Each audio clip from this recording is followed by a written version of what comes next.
Welcome to Food and Loathing, people. We are a podcast about the Las Vegas restaurant scene. Yum, yum, yum.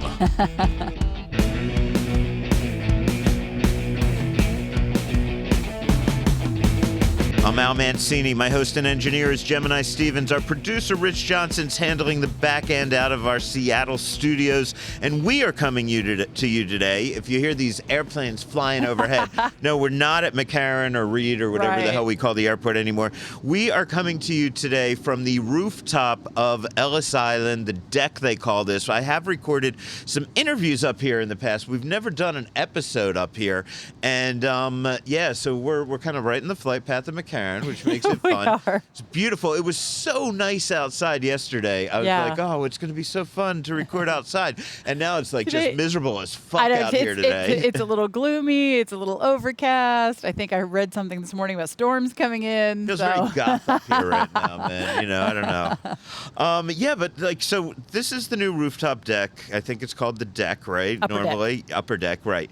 And it's at Ellis Island. It is. We're not talking about that second floor that is over the front yard. Nope. I know a lot of people think about that, and that's a nice space. I really do like that.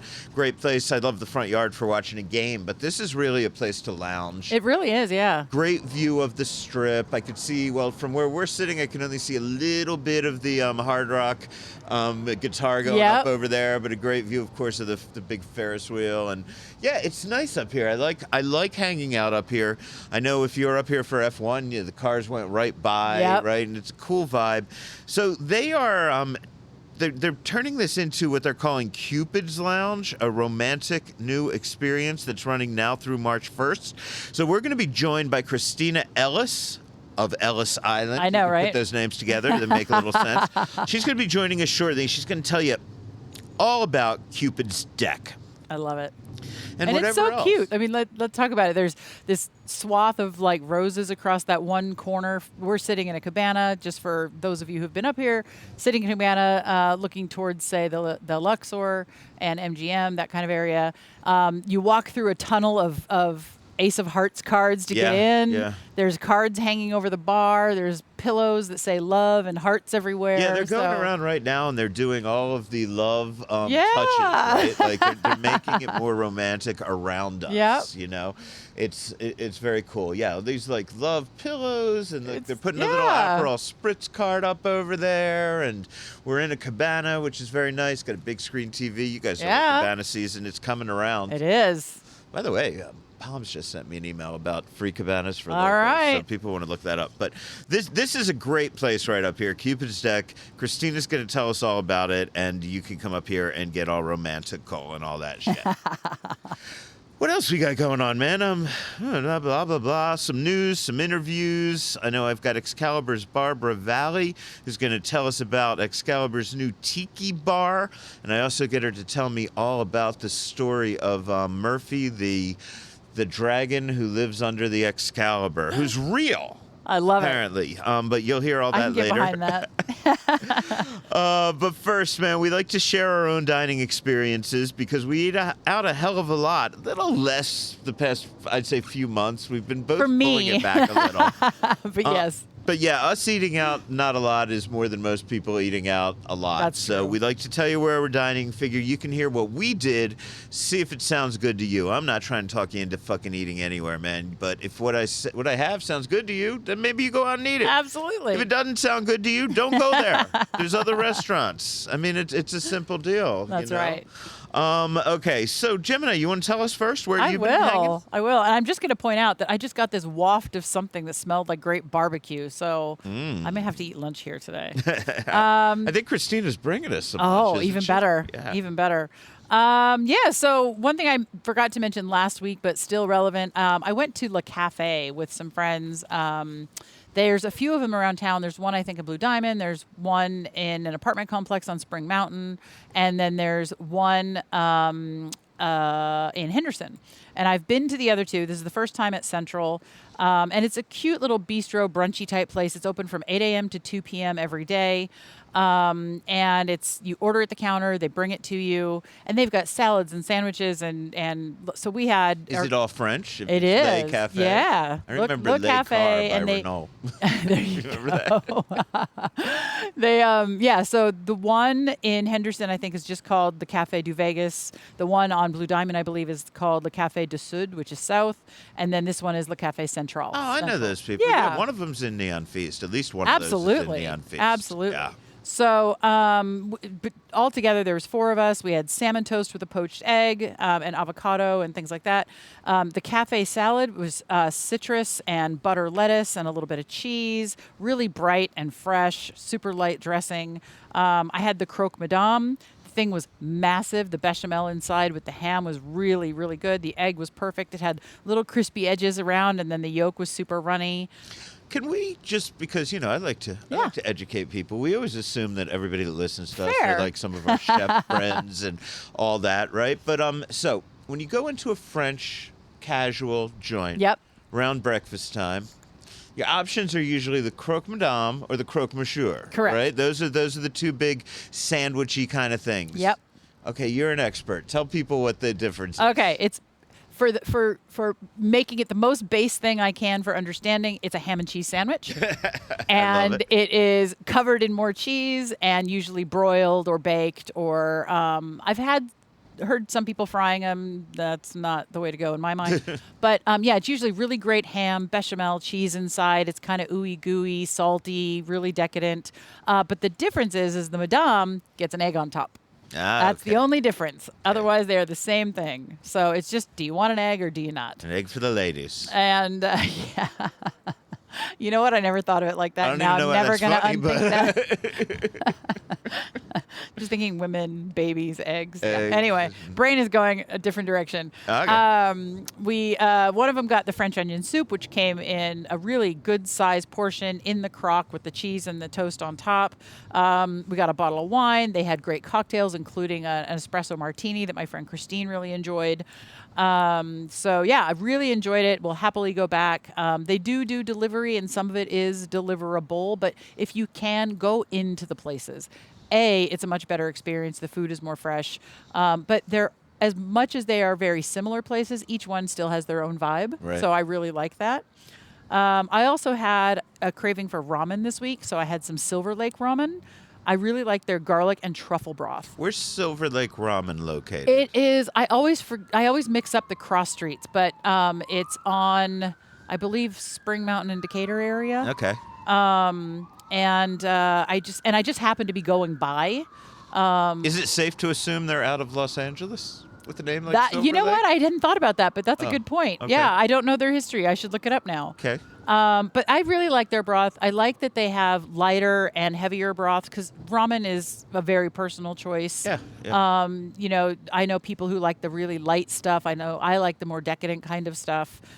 They have some of my favorite seasoned eggs or jammy eggs or boiled eggs, whatever you get in town. So that's one of the reasons. If I'm near there, I'm going to pop in there and get a bowl of ramen. So you're like a person who, like, when you make, because for those of you who are not aware, Gemini's a fantastic home cook. Thank you. Yeah. I am not. I'm a, like, warm up the fucking tater tots in the air fryer kind of home cook, right? And so I'm assuming you've made a lot of like broths and things like absolutely. that, right? So you understand the idea both in tonkatsu ramen and also in French onion soup. Yep. That there's a lot of braising of those bones for like really long time to get a really rich flavor, right? Yep. So as someone who knows that process and who knows how it's supposed to be done, how were these two soups that you've had in that regard? Fantastic. Yeah. Yeah. Really. Because some people don't, right? Some people skimp on how much they really want to, get down to the core of those bones because it's a time-consuming process. I took right? a friend once to a French bistro in California, and they wanted to go home and make French onion soup. They fell in love with it, wanted to make it themselves. No problem. I sent them some recipes. They looked up their own. That's great.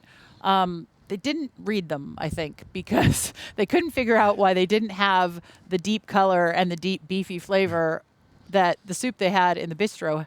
And I had to ask how they made the broth. Right. And no, they caramelized their onions and just poured water in it. Right. Yeah. So please don't do that. Yeah, so that's it. Like, so you're a legit cook, so you can tell. I mean, I know what it tastes like when it's done right, Yeah. but like, I think you've got a bit more of an eye on whether they're skimping or cutting Yeah. corners. At And these here's a hint: joints. if you're doing it at home, roast your bones first, then do it. So good. Okay. So really great ramen. It's one of my staples, probably my top 3 ramen in town. Last night I went to Anima. I hadn't been there in quite a while. I'm hesitant to say this, but I'm gonna admit my folly. I hadn't been there in almost a year. Wow. I'd had a lot of shit going on this past year, but it reminded me because I had to pick up wine from a wine dinner last March. But we So went. you remember being there. And this is, of course, Anima by EDO. Yep. It is on Russell Road. It It is in is. that Gramercy project. Yes. Look, Chef Oscar Amador's opening last year of his new place, Amador Cucina, Yep. like that was in the old EDO space. That's getting a lot of attention. I believe that so should be good. considered one of the big openings It is. of last year. With that being said, Anima by EDO is a phenomenal restaurant. Mm-hmm. And I honestly think like this is a restaurant I want the Michelin people to look at. Oh, you know, yeah. it has been recognized by James Beard. Mm-hmm. I think it's one of those gems right up there with what Oscar's doing at his own place, Oh. Amador Cucina. And it's kind of like Italian-y, meets Spanish, meets a little bit of Yeah, everything. so I was out last night with Rachel and Renee. You know them from Chefs for Kids, which we have coming up next month. Oh, wow, that's getting close. It's What do I have to getting really dress like close. this time? The theme is, and I'll talk a little bit about this in the news, but the theme is Raiders of the Lost Spork. Okay. We're going Indiana Jones, baby. Sporks. I want to come like Forky from Disney. There you go. Forky asks a question. Look it up. It's funny Look as at fuck, it. people. So we went out last night. We hadn't gotten together in a while, and we ended up getting a custom tasting menu. So thank you to everybody over there who took care of that. Wine pairings. We had Julio helping us out. We had Paolo, of course, the Som. Joe, partner, and Som was taking care of us. So we started out with some cocktails. They've got some really fun seasonal stuff up there, like a miso apple highball, I think it was, which was actually really tasty. The wines, we're going to be posting all of this online because I did not note every single wine and things that we had. But, I mean, we had an oyster and scallop, a mousse, like the little shells next to each other with a little bit of caviar, some, very different flavors in each to go with the meat itself. We had a chicory salad. We had a super rich carbonara with perfectly al dente toothsome spaghetti. Might have been bucatini. It was a little bit thick. I didn't double check. It had peas. It had egg yolk and the egg yolk gel as sort of an extra little punch. Gorgeous steak with those layered pave crispy potatoes, like million layer potatoes. Patatas Brava. It's their spin on that, Oh, right? so good. But they're like sticks, right? No, these were cubed, and okay. they're the layered ones called pave is the style. Oh, I apologize. I have not had those. And it had a black garlic puree and some mushrooms that had a little bit of crisp to them. That was really great. There's a couple of other bites in there. We had the egg cups with the caviar and the yolk inside and the creamy truffle, and oh my God. Dessert was a super creative lychee panna cotta with a citrus gelée, and on top of that was a graham cracker crumble, and then on top of that was like a toasted coconut powder. And all together, it was just the perfect light, citrusy, fruity, but not overly sweet bite to end a meal of all of those different flavors. It was fantastic. Oscar worked for Jose Andres for a while, right?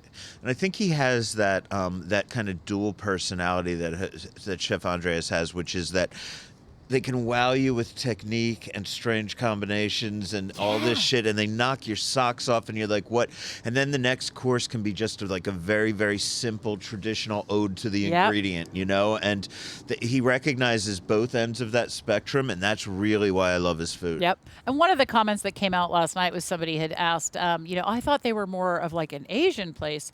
And I said, no, that's the beauty of everything I've had from this group of chefs and this group of partners and restaurant owners is that it's a fusion, but like you said, it can be this really cool technique with flavors you wouldn't think of putting together on your own. And then there's something where it's just simply the ham on like a beignet kind of thing. Yeah, and they just go say, look, this is the best of this product the world has to offer. Just enjoy it the way that God created it for you. Perfect, yeah.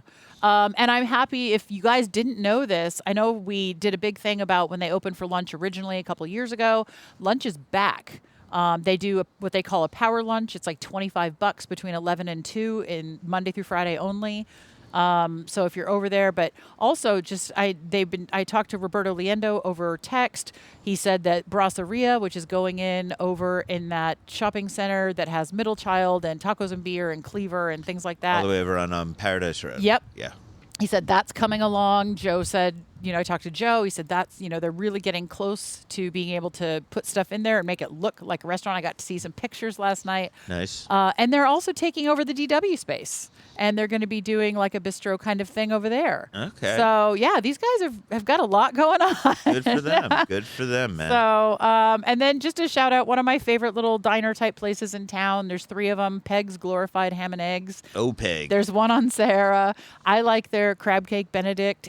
It's got filling in it, but it's not overfilled with like the breadcrumb kind of thing. Yeah. You can actually taste crab and stuff in there. I really like their Chipotle Hollandaise. It's got a nice kick to it, so I switched that out. And took a girlfriend there recently, had never been there before. So just a really enjoyable, super simple, lovely people kind of place. Cool. Well, How about you? Where have I been eating? Sorry, I was just looking up this bourbon steak dinner that Ken told me about. Yeah, I'm going to have to plug that at the end. Sorry, I'm Stephanie. I haven't mentioned that yet. Okay, so I have been out a couple big restaurant visits this week. I was invited to China Poblano to sample their Lunar New Year menu, and that's going to be available February 17th through February 23rd. I like it. China Poblano is one of Jose Andres' 3 restaurant concepts operating out of the Cosmopolitan. Yep. Of course, he has Jaleo, which in the back room has E by Jose Andres, which is the most exclusive table around. China Poblano, I think it's fair to say, is his most casual Las Vegas restaurant. Yeah. And it's a very strange restaurant because it's partially Mexican and partially Chinese. Yep.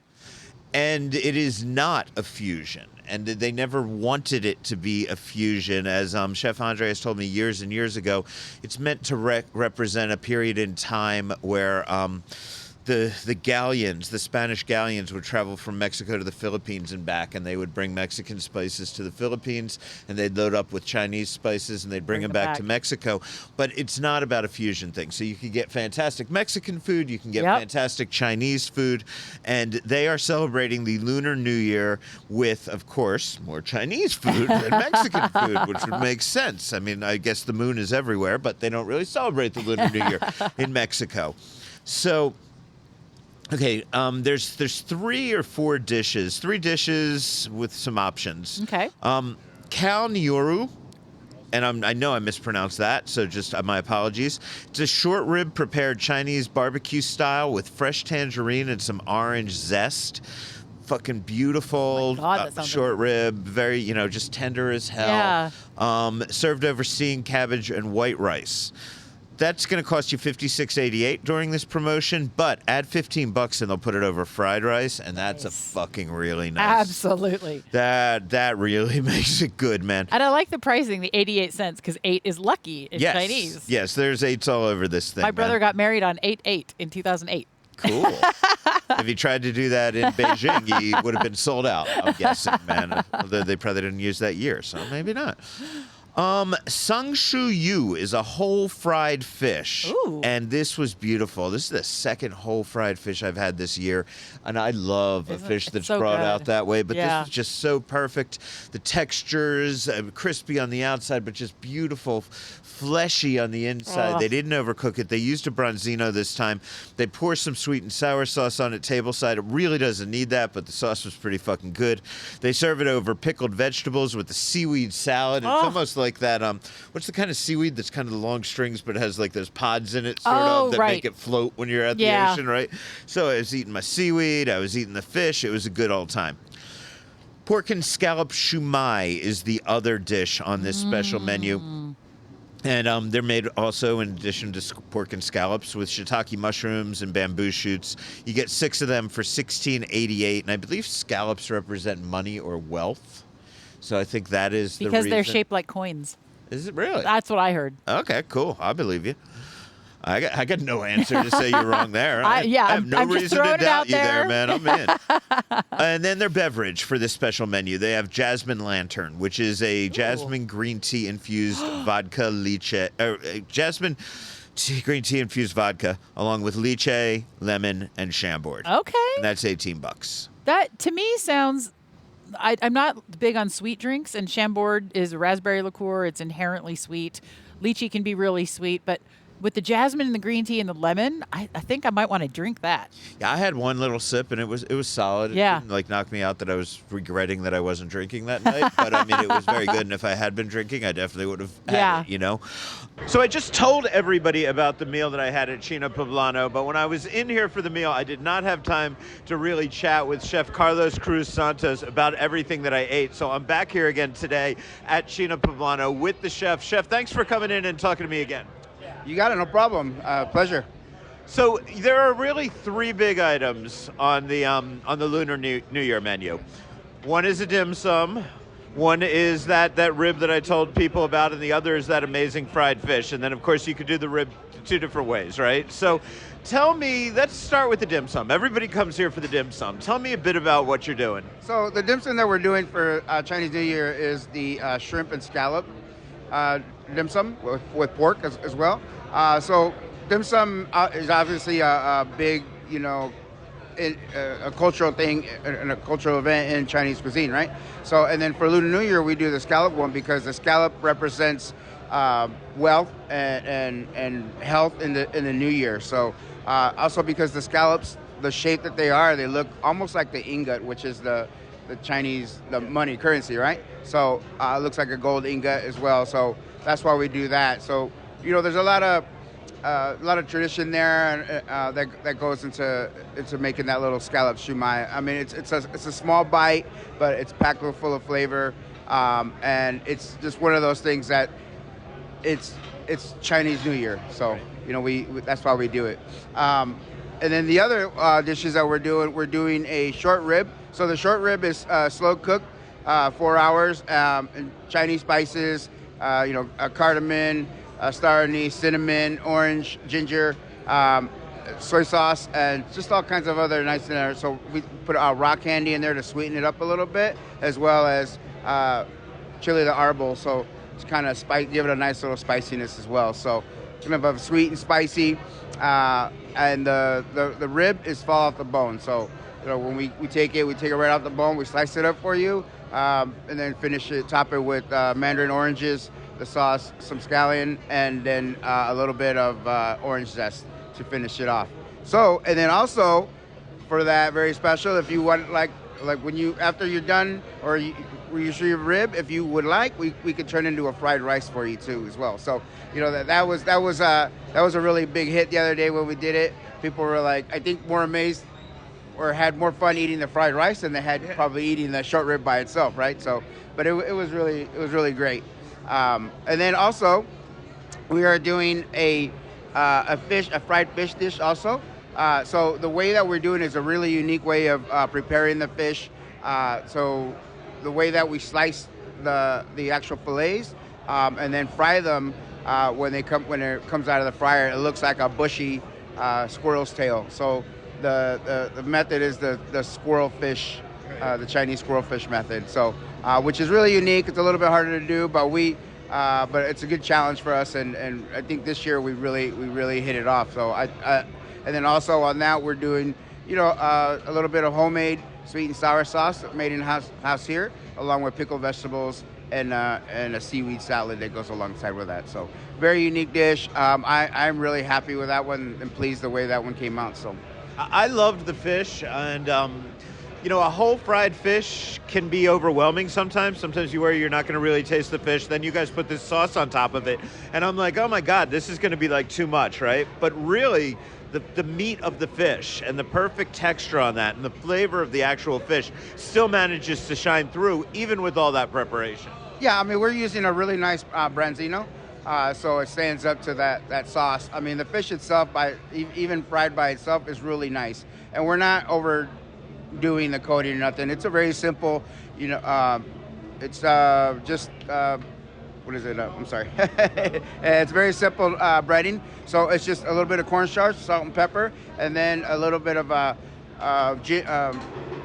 vinegar, rice vinegar that goes into the egg wash. So the egg wash gets a little rice vinegar, salt and pepper, and then a little bit of cornstarch, salt and pepper as well, and then that's it, deep fried. So there's no crazy ingredients in the fry. It's just a real simple fry of the fish. It's just a really great technique of doing it. So, and also what helps is it cooks evenly because of the way we slice the fish.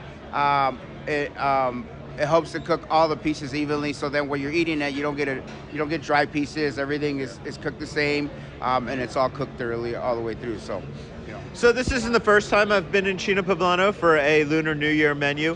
Why is it such a big deal for you guys to celebrate the Lunar New Year here in the restaurant? And is there anything that inspires the menus you put together for it? Yeah, I mean, honestly, we celebrate because we are China Poblano. We celebrate the Chinese side of the restaurant, the culture, the people. We have here in China Poblano, we have a number of Chinese workers that work for us here, so staff members, and we like to honor them as well. They actually help in creating dishes. So, you know, I kind of pick their brain for ideas, and they help me along because, you know, they know the culture better than I do. I'm here. I know the Mexican side of the restaurant really well, and I depend on my staff to kind of guide me and help me with the Chinese side as well, because, you know, they're more familiar. They know the ins and outs. They know the cuisine better than I do. They know what their culture is and how to honor it. So I really depend on them to kind of help me and guide me with the celebration of the Chinese New Year. In the meantime, I'm going to move on. Sue and I were at Red Rock on Saturday, placing some prop bets on the Super Bowl because, you know, I mean... Hawks, baby! I mean, yeah. It looks like I only lost about 20% in the end of the day, right? Okay. When you look at the money I spread around and what I got back. So anyway, we were over there. We were putting some money down, and we dropped by the brand new rebooted Hearthstone Kitchen and Cellar and had some bites at their bar. I had been at the party for the grand opening the week prior, and I don't think I spoke about it much on here. It was a fucking jam-packed party. Like, everybody who's anybody was there, and a lot of people who were too anybody for me to know who they were because I'm nobody were also there. I like it. Does that make sense? Did I say that right? I get it. Okay. But it was really, really, really crowded party. I couldn't get a vibe for much, you know? So we went back. We dined at the bar, and had some really good food. The hamachi crudo was good. Probably the weakest thing. It was a little strong on the yuzu koshu, which was it was a dark red color because, you know, you use peppers when you make that as well as the yuzu and the citrus and all that. And I just felt like it was so orangey on the sauce that I thought they gave me salmon or trout at first. Oh, wow. Right? Okay. Which it wasn't. And it was good. It was very good. The yuzu koshu is good. I like that seasoning, but I really, really could not taste the hamachi, and that makes me mad. Yeah, I can't. But they put some other stuff on it that's really cool. I think without that sauce, I would have liked having it have the fennel and the caper and the chives that were on it. Okay, yeah. But as you know, people know me. When it comes to raw fish, I like it as close to Mother Nature. I like just I'm a hints purist of a lot at the flavors that time. accent the fish. So that was a little overly dressed for me. If you listen to this podcast, you know I say that about a lot of crudos. So it's not necessarily a bad thing. No? It's just Al Mancini. Had some really good bacon wrapped dates that I loved. Chorizo, piquillo, pepper sauce. All these plated really beautifully as well. When I got there, they told me that the only thing they didn't have on the menu was the tuna pizza, but then a guy brought out the tuna pizza. Oh, nice. Without me ordering it, so that was interesting. I guess they've been going back and forth between yellowfin and bluefin on what they're using. Normally, I would argue for yellowfin because the sustainability of bluefin has been questionable over the past decade or two, but I think bluefin's coming back, and I don't know that we have to be as afraid of it as we used to be. I don't think it's destroying the environment as much as we used to think it was. So either way, whatever one they brought me, pretty good. Actually, very good. I really enjoyed it. You know, that tuna pizza, to me, that's always going to be a Morimoto dish. I believe he invented it. I believe I've been eating it at his restaurants since I was a wee tyke, and now I'm an old man. So whenever I get it, it's that really thin, crisp cracker crust. Yeah. Then the tuna sashimi over it and some seasoning. So that's a great dish, man. It's a classic dish, and I really enjoyed it. Sue ordered grilled cheese and tomato soup.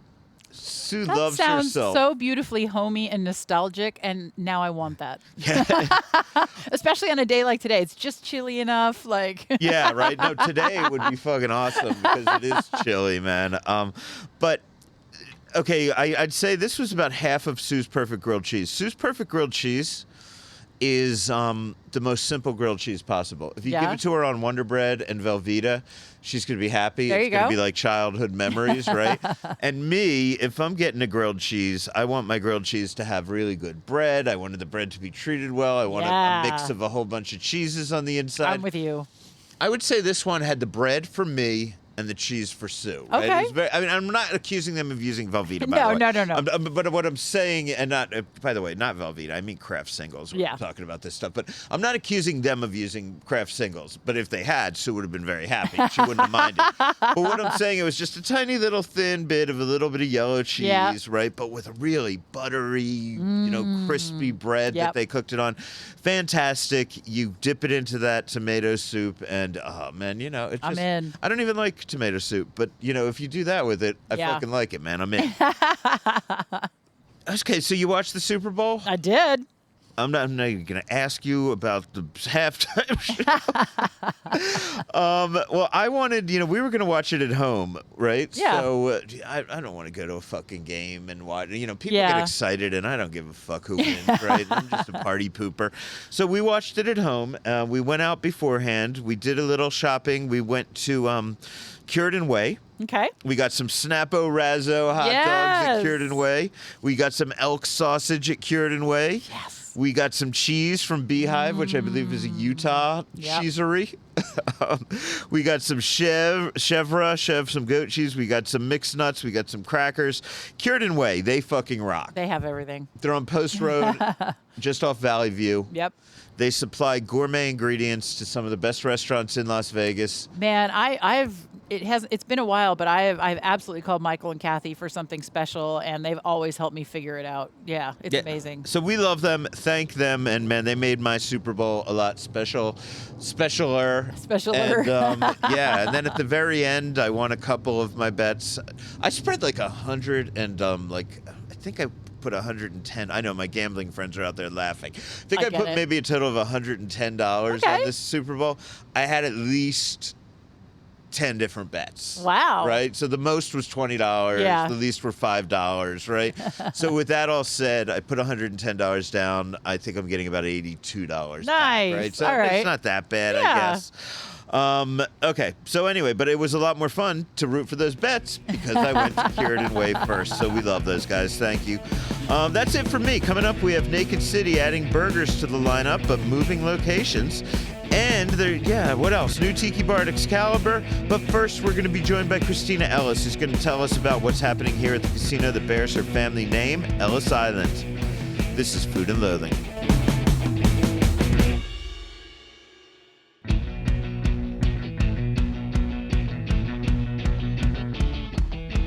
As promised, joining us right now, Christina Ellis of Ellis Island. Christina, how are you? I'm so good. How are you? I'm doing well. Thanks so much for hosting us here today. I really appreciate it. Well, thanks for coming down to Cupid's deck. Cupid's, I know. love I'm it. taking pictures around here. There's hearts. There's love.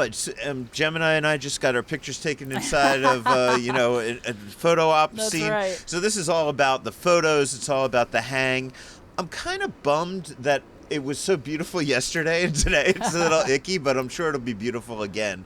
How long is this going to be set up here? So it opens on the 11th, so the Wednesday of this week, which is tomorrow. And by the time people hear this, it's wide open. Yeah. Yeah, perfect. And it'll be open through the end of February. Okay, very cool. So, And what are the hours? Opens daily at 3 p.m. Okay. and midnight to 2 a.m. depending on day of the week. Okay.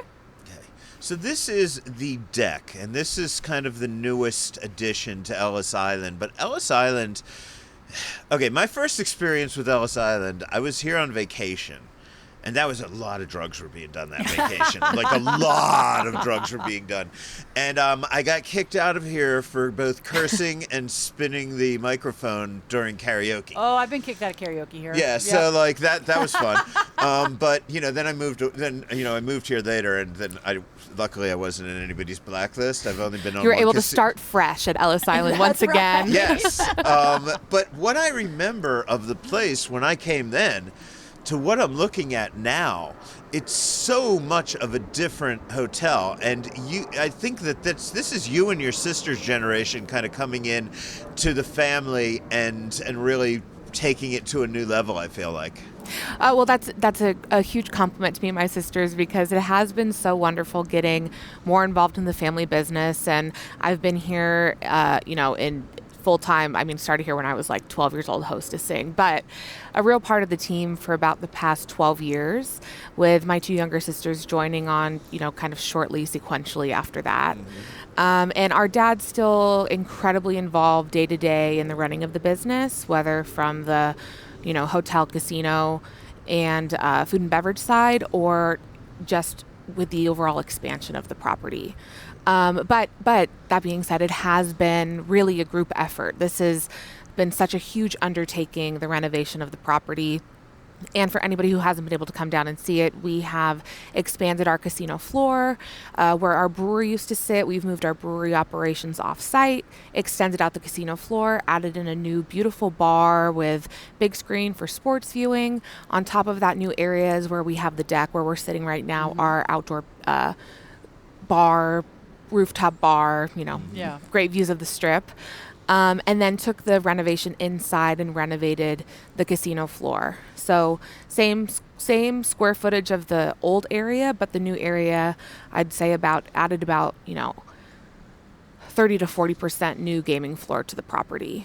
And then it's probably at this point, I'm just going to guess, 5, 6, 7 years since you added the front yard, right? Yeah, front yard opened in December of 2019. God, it has been that long, hasn't it? Wow. Which is still, by the way, one of the best places to watch a hockey game in all of Las Vegas, as far as I'm concerned, man. I come here when I don't have tickets. I come here quite a bit to watch games, so it's a lot of fun. It's also great for large parties, like if you're dining and stuff. We've been here with friends and taken over like long tables, and the space is so fun. Can you give us a bit about the history of this resort? Now, I know your family, because I came here, I didn't know there was an Ellis family that was Ellis Island. I'm like, okay, right? You think of Ellis Island, you think of New York. New York and all that stuff, right? But of course, old timers are all like, "Oh man, I just like to go to Ellis Island." They love the bargains on the food. They love sometimes the low limits. Even high limit rollers that I know like to come here because of the low limits. They can come with other people. So, how long has this casino been here on Koval? So we opened in 1968. Oh my God! The original footprint, it sat inside of a strip mall, and the story, my grandfather was in the real estate business, and he had this as a plot of land that he had developed a shopping mall on and was selling off the different plots. And there was a plot that was stationed for a bar, and nobody was buying it. And he said, I can run a bar. How hard can it be?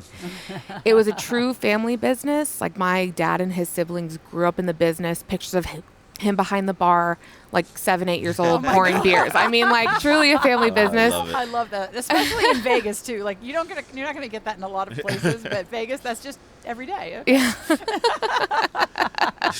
And he loved the business, and so fast forward to the mid 80s, my grandfather was going to sell and get into another industry, and my dad structured a deal with him. Don't sell this. This is going to be what I want to do with the rest of my life. He got his gaming license, bought the business, slowly started expanding. And so the area that was our karaoke lounge expanded to the area that we have today. So the full casino floor, 4 or 5 restaurants, the hotel came on in 2024 or 2014. It had been a Wyndham property for a long, long time. And then they were going to sell. We ended up acquiring it. And just have slowly started expanding now renovating. And you also own the Village Pubs.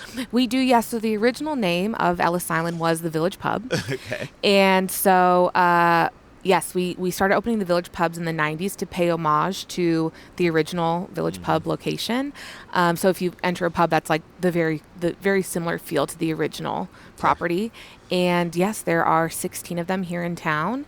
And then and your players' cards transfer over to the casino, right? We are Or do working they on not? that. Not Okay. yet. Yeah, it's two separate sorry, systems I right didn't mean now. to bring that up there, but people want to know that. Yes, That's- Okay, cool. And you have Mount Charleston as well. We do have the Mount Charleston Lodge. Yeah. Oh Yes. my God. Yeah. Wow, you guys are all over the place. love man. So, do you still have karaoke here? We do. Yes. Has that been like nonstop from the beginning? Nonstop. I want to say it started in like the early 90s. Okay. And actually, while the lounge is under construction right now, karaoke has moved to the stage in the front yard, Oh, Okay, cool. cool. which has been so well received. It's like truly you're like on the big stage in the big room. Yeah, big time, So, man. yeah. Very cool. A lot of people get kicked out, or just me? No, just you, actually. Your Okay, picture's yeah. all over this I place. figured there might be. Yeah. No swinging. I'm I'm going to just put a telling shout you. out to one of my best friends, Janelle, because she lives in Boston, and she was part of the group of us that got. So I think, food here, a lot of people know know Ellis Island because you have that, some really great deals. Oh, yeah. And you have some absolutely phenomenal deals. We could talk about them. They're sort of legendary in this town. But it's also very interesting to me that you have a Metro Pizza here. Because John Arena is as OG almost as this place in which we are sitting. And I know that he wouldn't partner with somebody unless they were doing something legit. How did that partnership come about? I know that this was one of Metro's only off of their original campus properties. He and my dad had known each other. We were expanding at the time, wanted to offer some different F&B options.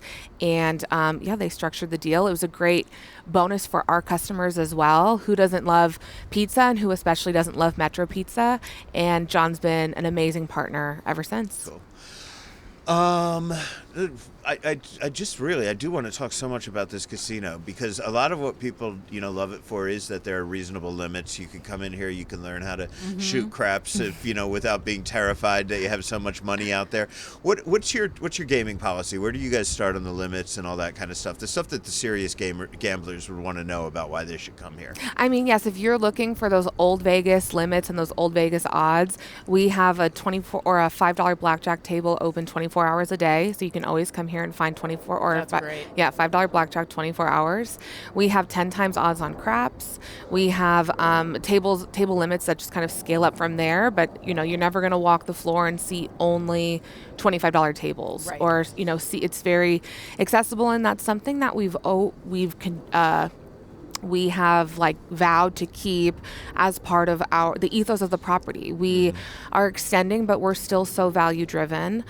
We want to be able to create that gap for the Vegas local or Vegas traveler that is dwindling, unfortunately. Yeah. It's just something that you really can't find, especially with our proximity to the Strip.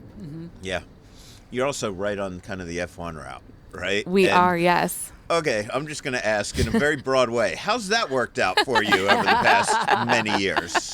I will say this last year of the race, it was really nice. We were able to offer a free viewing party for everybody in our players club. It filled up the property. We had an incredible viewing area, a raised platform off the front of the building so people could come down and view. It's really just something we want to be able to offer to our players, our fans, to watch this race that's otherwise a little bit of a high-ticketed price point. A little pricey A to little watch that. pricey. Yeah. I don't know, man. I only got invited the first year, although I had a great illegal spot this year, so that made me happy. I'm gonna take some pictures of this food. I got to take some pictures of this food you're bringing out, because there's all sorts of stuff, and we're getting it from Via Focaccia. Is everything in front of us from Via Focaccia? Everything from Via Focaccia available here at the deck as well. Wow. So everything on the Via menu is available up here for dining. So the charcuterie board we have with our little Valentine's Day It's so spin, of cute. course, and then 3 variety of sandwiches, our turkey club. And then another two I should be able to identify just by sight, but we'll get the names of those two as well. Cool. Via Focaccia, of course, fantastic sandwiches. Ishmael, what's you remind me? Romero. Romero, Yeah. yes, thanks.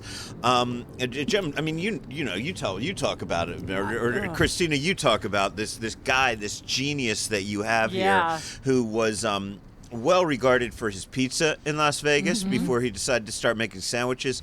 I remember he won a sandwich award at the pizza festival right before you got him in here doing stuff. So this is not just, you go to a casino and they have a sandwich shop. It's usually like a fucking Subway or some shit like that, right? But these are legit sandwiches. These are delicious. The focaccia we make in-house fresh every day.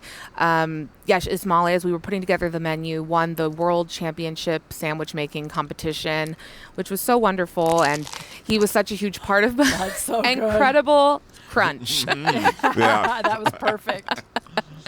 Yes, was so pivotal in putting together the menu for the sandwich shop. And it's all ingredients that we source. We want them to be authentic. We want them to be delicious.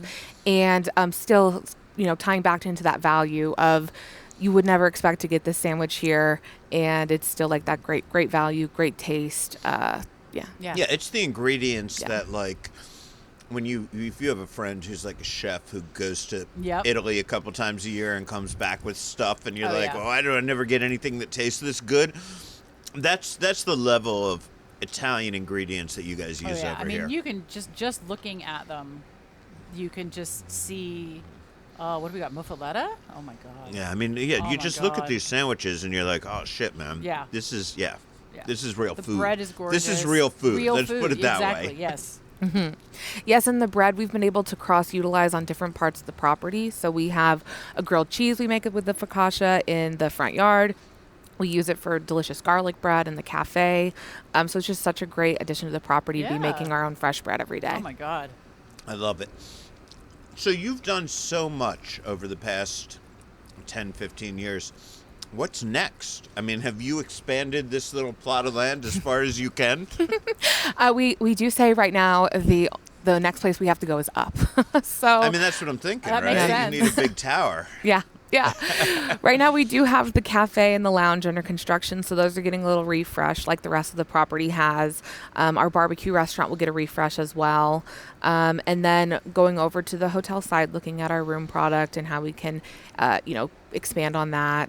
And then, I think that takes us at least the next 5 years. Wow. And then what's next? We do have the lodge, which is now under construction. That's what I was going to ask. What's going on up in Mount Charleston? Yeah, Mount Charleston Lodge is under construction now, and so excited to reopen that property, reopen those doors. Yes, when do I get my Saturday morning breakfast back? Yes, exactly. I know it's so funny because we've had so much going on at Ellis Island over the past however many years, but the biggest question that we get is what's going on with the lodge? When is the lodge coming back? It's such a something that the city holds in their hearts because it is like that escape, and it's we so all have close on time. memories in that lodge. Yeah. Some of them are wholesome, some of them are the exact opposite. But even of meals, I remember when I came to Las Vegas, first started writing about food, they had a game meat menu up there, which was it was worth a trip up there. But everybody's gone up there. I've spent New Year's up there. I've spent Christmas Eves up there. I've taken every one of my dogs up there to see how they respond to snow. Yep. And they have very different reactions. Vegas dogs, not much on snow. No. Just a little hint there. So, it is. People are just so in love with that property. Absolutely. And our plan, again, bringing it back, we have the A-frame coming back, paying homage to the original building. The cabins are still up there and have been open since this entire time. Yeah. So it is just a thing we're excited to reintroduce to the next generation of Las Vegans and longtime locals as this spot that we're just excited to reintroduce. And it needs proper ownership because it's bounced around a little bit before the fire. And, you're always kind of like, what's going to happen? Is it, and we held on to our love and our nostalgia for it for a very, very, very long time. But a refresh sounds fun, Look, Christina, there's one question I've asked you more than I've asked anybody else. It's a question you've probably been answering since you were 5 years old. Could you tell people about your steak special here? Because it is one of the best deals in all of Las Vegas. Absolutely. Our $9.99 steak special available in the Village Pub and Cafe. It's a 10-ounce top sirloin steak. Comes with your choice of potato, baked potato, fries, mashed potato, or rice. Our garlic green beans, which are legendary, delicious, incredible, and choice of super salad. And with your Players Club card and playing through $5 on any machine, that is $9.99. Damn. And then last time I was here, you told me about a burger special. And Anthony Curtis had just told me about that burger special. Is that still going on? We have it on Grave Shift. Okay. Yep. And that was kind of off the menu, right? Because I went in to get it, and I was like, hey, look at all these hamburgers that cost more, right? And I said to my waitress, I'm like, what about, how much is it on Grave now? It's $5.99. Right, so $5.99 Wow. burger. I mean, right now we're looking for bargains, right? Yeah. And I said to my waitress, I said, don't you have a $5.99 burger? And she was like, yeah. You want cheese on that, right? And I was like, no, man, I want the I want it as basic as it can be. I want to see how good it is before I start adding, add-ons. And it was a fucking solid burger for $5.99. I mean, you can't get a McDonald's hamburger anymore Not really. for fucking that. I mean, not like a quarter pounder or something. And I don't really know. I don't go to McDonald's. I have no idea. I'm like one of those presidents that doesn't know the cost of milk, man. But that seems like a good deal to me because $5.99. I mean, you can't get anything like that anywhere. Absolutely, yeah. And it's funny because when the steak special started, it was introduced when the property was going through a lot of construction, and it was, it became something that got people in the door. Yeah. And so this past summer, we were under a lot of construction, and we did introduce quite a few Pardon Our Dust promotions. At one time it was June or July, we were offering 50% off the entire menu during like a 4 to 7 p.m. window. We had some late night specials we introduced. So really just anything we wanted to like keep that value alive. Also, like we knew the property, which now is open, beautiful, no construction walls down the middle of anything. But that was the evolution of where the burger came from. Cool. It's hard to find. My favorite casinos have always been one that had kind of one person's vision, one family's vision, or one person's vision. I mean, I say Peter Morton's Hard Rock, right? How great was that? George Malouf's Palms, how great was that? John Unwin, when he didn't have any boss over at the Cosmopolitan, how great was that? But you guys, since the 60s, right here, family-run business, getting creative on a spot that we all think we know until we come back here again. And then we say, wow, this fucking place has changed. And this deck, I mean, again, I love the front yard. That's where I like to go. I like to watch games there. But this deck is just really so fucking chill. It's just really beautiful, man, to hang out up here. It's such a unique view of the Strip, too, because so often a rooftop lounge or a spot that promotes a view of the Strip, you're looking down on it and it feels like it's 100 miles away. Yeah. But here you're hitting it 3 stories up, so you're not even with it. You're still kind of looking up at it, but you have that elevated view. Yeah. So it's one of my favorite parts of the new venue, and incredible view. The weather, on a beautiful day, it's hard to beat. Yeah. Your hotel has a pool, does it? Hotel has a pool. What do we get a day club going on? Yeah, I know. I mean, come on. I mean, I'm too old to enjoy it, but get like Diplo or Diplo over here, and I mean, you got a few $1 million to pay DJs, right? Oh, God. Christina, this has been so much fun. Thank you so much for having us. I'm going to ask if I could take some of these sandwiches home with me because they're fucking awesome. Oh, yeah. 100%. You're too kind. You're too kind. So thank you so much for hosting us. I really do appreciate it. Coming up, we have the Happy Hour Report and the news. This is Food and Loathing. Hey, it's Rich Johnson, your faithful Food and Loathing producer. Thanks for listening. And I also want to say thanks for reading the latest happenings around the Vegas food scene at the website for this podcast, foodandloathing.vegas. That's right, .vegas.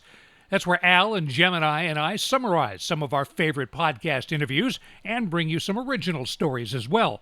Also, Bob Barnes serves up his weekly dining and entertainment guide. You'll find rundowns of the Valley's top restaurants, and you can always stream the most recent episode of this podcast. So make sure to bookmark foodandloathing.vegas for dining news.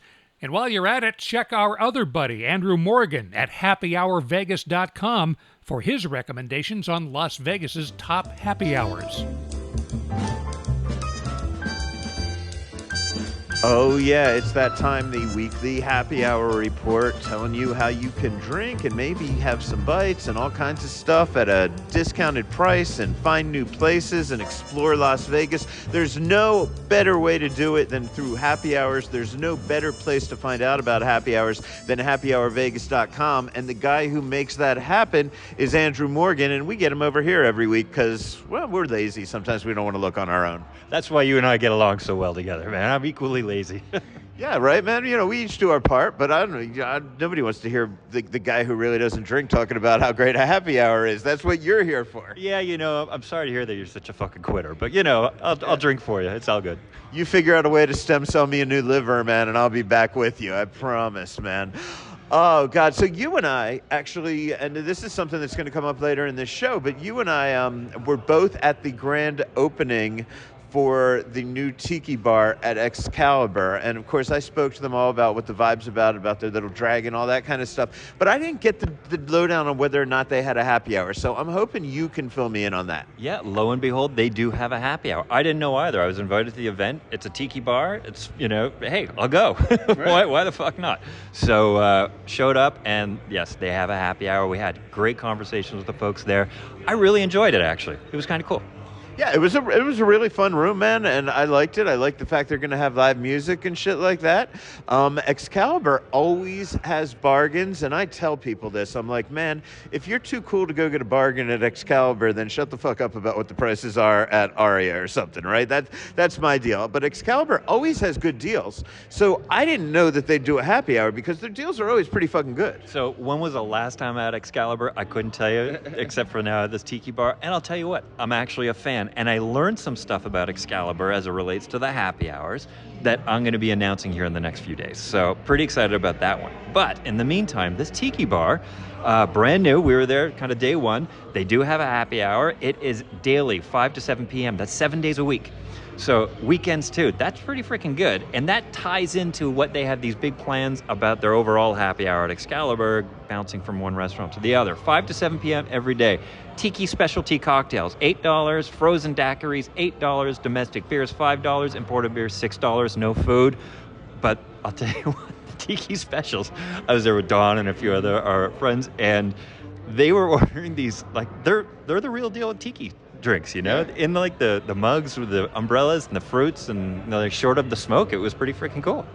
Gotta love it, man. Okay, so is there any food at their happy hour? No food as of yet. They have some snacks, the chips, the nuts, and stuff like that, whatever it is. I would not qualify that as food. You're going there for the tiki drinks, you know, and the cold beers and stuff like that. And also, I'm not sure if that's going to be at the happy hour time, but they had a live band. They had a little yacht rock going on in the background. Kind of fits the Gilligan Island vibe. So it was kind of like, honestly, it was a fun vibe. It was cool. I recommend it. Okay, cool. Well, there it is, man. That's the tag team. You know, I get the info on the bar itself. You get the info on the happy hour. Where we shared it. I had to leave that party early, by the way, because I was going to stick around for a while and I was going to go catch the Golden Knights starting in period 2. Yeah. Luckily, you were there, so I was able to cut out early enough to see period 1, and they scored 4 goals. There are only 4 goals of the night in period 1, so I would have been way pissed off if I had missed that. So thank you for doing that. No, I'm happy you went, because you seem to be good luck with the Golden Knights. Now they went off on their Olympic retreat, and we walked away winners, 2 back-to-back. So go Knights, go. I'm happy about that one.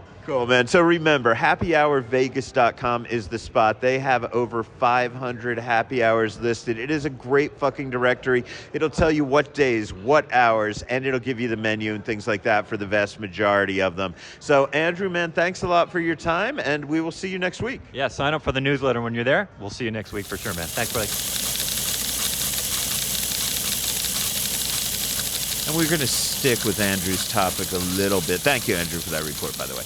We're going to stick with the topic a little bit because he was telling you about the happy hour at the Tiki Bar at Excalibur. Yeah. As I mentioned in that segment, I dropped by the grand opening before going to the VGK game that night. Yeah, I'm just going to tell a little side story here, too. Please. Right? So the Thursday before there were like a shit ton of press events. That was Yeah. the time I went to the Hearthstone. Oh, yeah, and, you had a lot that There was week. a lot that night, right? I was running around. So I had traded away my VGK tickets for that night, and I traded them for this Thursday. Yep. And then they moved the fucking tiki thing from the Thursday that I traded to the Thursday that I got, right? So my original plans were, I was going to miss the first period of the game, no big deal, right? But we got there early, and Barbara Valle was they showed me around. The place looks good. It's got a stage. It has live music. It's really got a cool vibe to it, man. I mean, and look, I'll be the first to admit, like, you hear Excalibur, and I've had a lot of fun at Excalibur over the years, but, you kind of wonder sometimes, like, are they going to break the bank on this, or are they going to, do it super budgety, I right? remember back in 2002 staying there and just going, even then I was like, oh. It's a value casino, It is. man, and I'm not going to put myself and say that I'm better than a value casino not by at all. any stretch. Not at all. If I can afford something nicer, I'm going to stay a little nicer, and that's how I work my entire life. But it's a value-conscious casino, and as a result, you never know, like, how in depth they're going to go on something. Yeah. I mean, that's just, you don't drive prices up. This was good. They I did love this one that. well, man. They really did it well. I liked it. Probably the cool, and I was just at the Excalibur for their horsey show, right? Yeah. Like, and that The was horsey fun. show, the Tournament of Kings, yeah. And I liked that, but I mean, this was really like definitely of course that had live stuff, but this was a step up from that Excalibur to me. Like, and I like Tournament of Kings, so I like that a lot. But the cool thing is, because they let me tour it early, I got to watch the first period of that game, which is where all the scoring was. And there were 5 goals, I think, scored in that first period. And the Knights won. So Barbara Valle, thank you so very much she's the beverage manager, and she did this interview with me early so that I could make it over to see VGK. So the tiki bar at the Excalibur, the concept came from our imaginary dragon, Murphy, right? He slumbers underneath the castle, and it's a getaway. It's an escape for our guests to get off the casino floor and be in a great adventure here. So what should people expect when they come here? Obviously, people know that they're going to get the decor. They probably know they're going to get some rum drinks. But what do you offer? So we offer a vibe, right? It's a escape. It's a kickback. It's an enjoy a drink and some conversation, some late night energy with our bands on Friday and Saturday. Yeah, that kind of surprised me to see that there was live music. You don't see that in a lot of tiki bars. Well, we want to be original. Is there anything you could tell me about the drink menu? Oh, so we've got 15 specialty cocktails. Not only do we have your traditional rum cocktails, but we also have a twist on our own drinks with vodkas and tequilas. We have the Dole frozen pineapple whip, which we have 2 different cocktails that are favorites of all of our guests. Okay, so I need to know before we go, what else can you tell me about Mary the Dragon? Murphy. See, you got me to correct with the name. So I've seen him. I've met him. He is huge, and he does live underneath the castle. Back in the day, 35 years ago, they used to bring him out front. He's been pretty mellow lately, but we're hoping to get a glimpse of him soon. Well, I would think with Game of Thrones coming back in a big way right now, that's a good reason to bring your dragon back. I'm just saying. Absolutely. So real quickly, when is this bar open? So we open daily at 11 a.m. We close at 1 a.m. With the exception of Friday and Saturday. We're open an additional hour. We close it at 2 a.m. And you know what I forgot to ask? Is there a food menu? Oh, unfortunately not. No, just the good drinks and the good vibes. Naked City Pizza is pulling out of Parkway Tavern. We call it Parkway or PKWY. I say Parkway. Parkway Tavern. That's what I call it too. As Naked City Pizza prepares to open a new burger and pizza spot in the Southwest Valley. So this Sunday, February 15th, is your last opportunity to get a sheet of Naked City's signature buffalo-style pizzas at the Parkway Tavern on Decatur Boulevard at Flamingo Road. But if you're in the Southwest Valley, you might have to go in a little different direction, but you're not totally fucked. And that's my news for you. Not totally fucked. And in fact, if you're further south, this is even better news for you. They are now opening Naked City Pizza and Burgers at 10592 South Rainbow near Cactus. Oh, that is south, yeah. That space is currently home to Steve French's Burgers. Okay. They are going to continue that burger. They're just sliding right on in there. You know, there's going to be no interruption of service on the burger front, and it should only take a matter of a day or two after they close Parkway Tavern till they are actually putting pizza out of this burger place as well. You want a little more on that? Here is Chris Palmieri. We kind of partnered up with the Bounty and took over a space that they had next door, and we opened up Steve French's Burgers, Wings, and more. We're doing smash burgers, wings, a lot of the same things from Naked City, but with burgers instead of pizza, basically.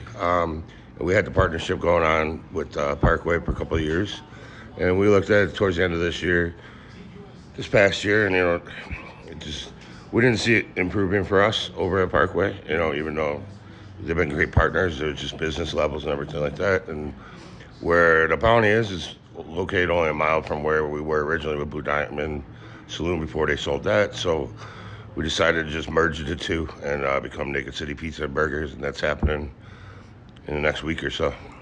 So the burger place has been you all along? Yeah, it's been us from the beginning. I mean, we didn't go crazy promoting it, but, you know, we definitely put it out there. My nephew's been involved with the restaurant now for a couple of years, and he kind of took the head over there, and me and my brother are also working over there. So bringing him along with us, and it's going to be awesome. It'll be my whole family working in one place. So very cool. And so that'll be Pizza and Burgers. How long have you been making burgers? And I know a lot of people may forget that you started your off-strip career with a hot dog stand, then a sandwich shop. So I trust you to make a burger, man. But what was it like to get into the burger game? I mean, it was fun. I mean, we've been doing a burger out here for, you know, last couple of years, but at the Paradise location, it was more of a generic, you know, it's just a burger and whatever. So this one gave us a lot of space to like play around, and, you know, with the caramelized onions and, you know, horseradish mayo. We got one called the Steve French like that, or one with our habanero sauce, the Dirty Diablo. So it's been fun to, like, you know, get the burger cooking down, and then once you got to do that, then to be able to explore, you know, a bunch of different options and everything. So cool. Well, congratulations on that. I'm sorry you're not going to be over at Parkway Tavern, but people in the Southwest still have a place not too far where they can get it. I have to ask you, because every time I see you, I'm not sure if I know this straight. What Naked City locations are there now and during the various sports seasons that are coming up? So there's this Paradise location over by UNLV and Virgin Hotel that's been here. This is our 11th year. And this is where we do the Bills games, and, you know, we draw about 140 people every Sunday for the games. And now you will have on the corner of Cactus and Rainbow, next to the Bounty, it's a freestanding restaurant, so family friendly. You'll have Naked City Pizza and Burgers. That'll be opening within the next week. And then we have one in Buffalo, New York still. So it's going on its second year. So no stadiums, no arenas, no racetracks, none of that? No. We've done all that, and it was awesome, and we appreciate every opportunity we have. But honestly, with it being my brother and him and his family and me out here, I think 2's the perfect number for us. The Dream Asia Festival returns to downtown Las Vegas this weekend, and you can catch it at the Downtown Las Vegas Event Center all weekend long. That is Friday through Sunday. You'll get all sorts of Asian entertainment, culture, and, of course, food, with over 80 food vendors expected. Same-day tickets start at only $20. You can find more information in Bob Barnes' weekly column at foodandloathing.vegas and on our website's event calendar. And we have another Lunar New Year meal for you. Hakkasan and the MGM Grand has launched a Prix Fixe Year of the Horse menu, available February 16th through March 1st. I looked at the pictures. No horse. No that horse? I could see. No. Okay, just checking. It's $138. Looking at the menu, seems to be 7 courses plus dessert, and you can order most of the courses a la carte if you like. So I'm here with Neville, the general manager of Hakkasan Las Vegas, and he's going to tell us a little bit about what they have going on for Lunar New Year. Sir, thanks for having me. What can you tell us? What's the celebration all about? Of course, yes. The Lunar New Year is a big celebration for this restaurant. It's my favorite time of the year. The entire restaurant just completely transforms with wishing ribbons that we hand out to guests, in addition to a special prefixed menu that we've done every year. This year's menu is a 3-course menu featuring symbolic dishes like the octopus salad, tiger prawns, Wagyu ribeye, and an amazing dessert. It's all paired with cocktails, sake, beer even if you want. This menu is available from February 16th to March 1st, with the highlight of the Lunar New Year being the lion dance that happens at 9 p.m. on Saturday, February 21st. And how much is it if you do that prefix menu? So the prefix menu it's a lot of food. It's designed for 2 people. It's $138 per person. However, these are dishes that are not on our regular a la carte menu, so we've offered our guests the option to order those dishes individually and a la carte should they choose. Is there one dish that really stands out that everybody's either going to want to take a picture of or is going to want to tell their friends about? Is there something really special that they shouldn't miss? Yes, the salad, like I mentioned, it's the octopus salad with pomelo, crispy taro, mango, mandarin, and it has this stenciled horse as well to symbolize the year of the horse. It should also mention that they're hosting a dragon dance on Saturday, February 21st at 9 p.m. Oh, the dragon dance. I love the dragon dance. I've been to a couple of them in town, yeah. As I said when I went over to Gu Plus's grand opening and saw the dragon dance, I don't know that I've ever seen. I don't think by the time I turned 30 years old, I had seen like more than one dragon dance. Fair, you know. yeah. And now I live in Las Vegas, and I have seen a lot of dragon dances, and I love it. I always like to watch the little kids who are training, and they got the little baby dragon costumes on, and it's just fucking cool, man. It's really cool. Yeah, it's really cool. Okay, I think we're going to wrap this about up right now. What else do we got? I know I had notes, and of course I don't have them anywhere around here, what I was going to say. So look, let me just remind you what we got going on. You want to go to foodandloathing.vegas. That's Gemini's baby over there running the news department. We got a lot of good stories up over there. Things you hear on this podcast, we exert them over there. Bob Barnes does a weekly column, which is fucking great. We now have an event calendar over there, and I love what we're doing with our event calendar because this is not like we just put anything that's happening up there. Like these to me, and I think our policy should be, it's sort of anything that Bob writes about or is going to write about in his column that's a special enough event for him to write about. Anything that I think is super exciting. But these tend to be one-offs, things that are only happening for 1 day or 2 days or maybe 1 day a week for a couple months. So they're residencies, they're pop-ups, they're special events, they're things like Win Las Vegas doing cooking at Allegiant Stadium classes, right? Like just, really, really cool shit. So I love our events calendar. We're also going to start distributing that through our friends at LasVegasAdvisor.com through their newsletters. We're going to be launching our own newsletter. Andrew and I, as you hear this, should have just been on the CW's ARC show yesterday talking about Valentine's Day, so go back, look that one up. What else? We do radio, if you're on Highway Drive Radio. You writing for anybody else right now? Not right now. No, I'm focusing on Neon News. Oh my God. I know. No, don't say that. Somebody will sue my fucking ass. We're gonna cut that out. Nah, we'll just correct ourselves. Foodandloathing.vegas. I do love what we're doing over there. We've got some new stuff up this week. Sometimes it's, putting in writing some of the interviews we've done on this show. There's an article up there by our friend Rachel Deal about a gaming lounge and sort of brunchy kind of spot in Henderson. Not video poker gaming. No. Like people that play board games and board things game like lounge. That. I like that. The way we do it, it's something for everybody, but it's still curated. It's not just a list of crap that comes out in every press release. I'm sorry. Right. It's not. Yeah, and we're not just filling it in with either the people that advertise in our publication or things like that. Remember also that Happy Hour Vegas is still out there, and they've got over 500 happy hours. Yeah. I mean, in these days of not knowing how far your money's going to go, happy hour is a great deal. You want to go over there. So, look, that's just a bunch of the shit that we've got going on. Thank you all for supporting us. Please go support all those projects. In the meantime, thanks to our guests, thanks to our host, Christina Ellis. Thank you to Barbara Valle over at Excalibur. Thank you to Chris Palmieri. Thank you to whoever else did interviews with me that I wasn't sure if they were going to actually do them at the time that I'm recording this right now, but apparently you still fucking came through and did them, so thank you very much. And if there weren't any of you, well, then I don't thank any of you. With that said, My name's Al Mancini. I am here with Gemini Stevens. We are speaking on behalf of Rich Johnson and our friend Andrew Morgan, and we are reminding you to stay hungry.